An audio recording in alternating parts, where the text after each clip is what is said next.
Terdapat dua metode terbaik dalam memilih saham. Yang pertama, memilih saham yang perusahaannya sedang bertumbuh. Yang kedua, memilih saham yang undervalued.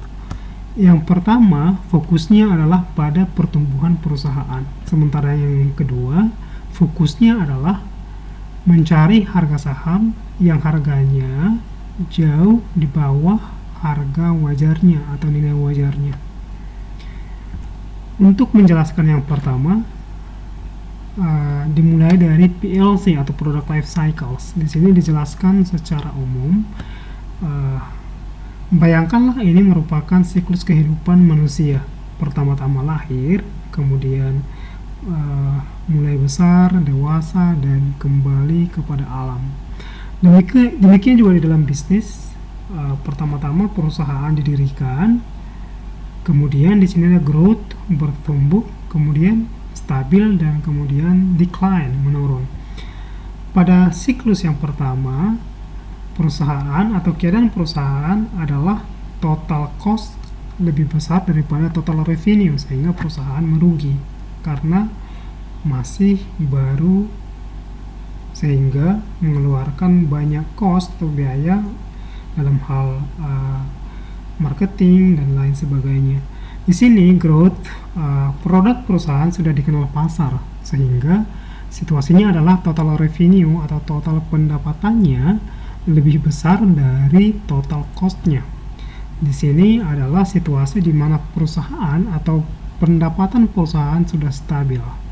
Dan siklus yang terakhir, siklus decline, di mana perusahaan sudah menurun dan berisiko bangkrut.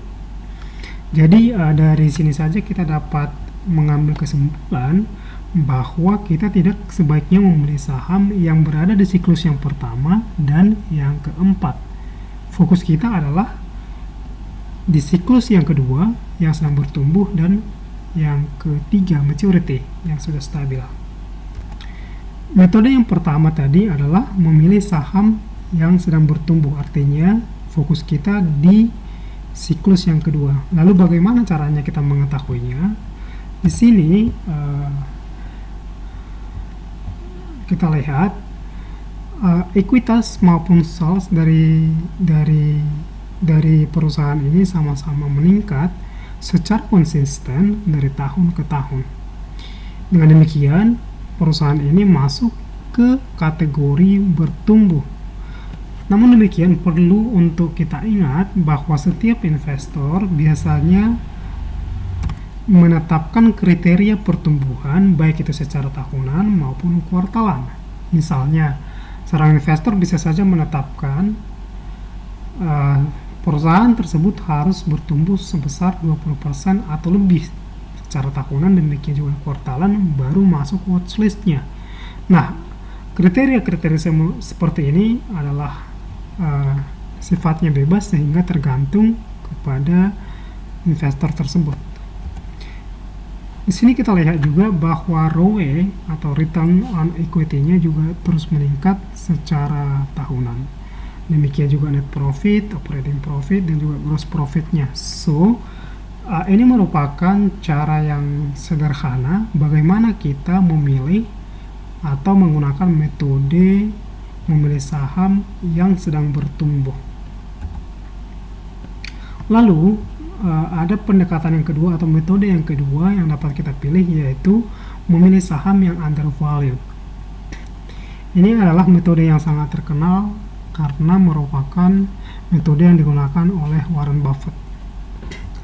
Lalu bagaimana kita dapat menerapkannya? Yang pertama adalah melakukan analisis fundamental.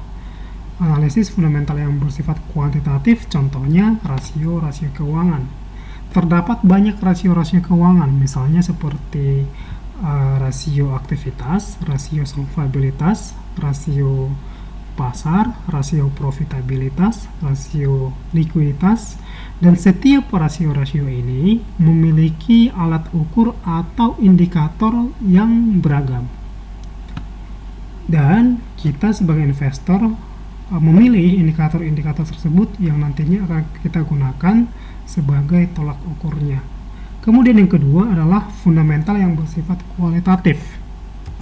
Contohnya di sini seperti GCG atau tata kelola perusahaan, tata kelola korporasi. Yang kedua ada analisis SWOT atau Strength, Weaknesses, Opportunity, and Threat.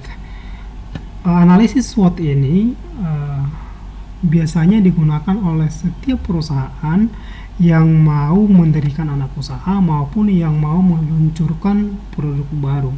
Dengan melakukan analisis SWOT, perusahaan dapat mengambil keputusan yang lebih baik.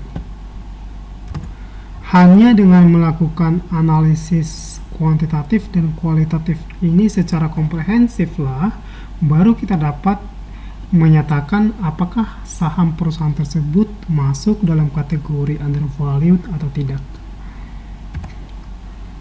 Saham yang layak investasi saat ini mungkin tidak layak di kemudian hari. Oleh sebab itu, menjadi sesuatu yang wajib bagi setiap investor untuk melakukan evaluasi. Nah, metode growth investing maupun value investing dapat kita gunakan sebagai dasar dalam evaluasi kita.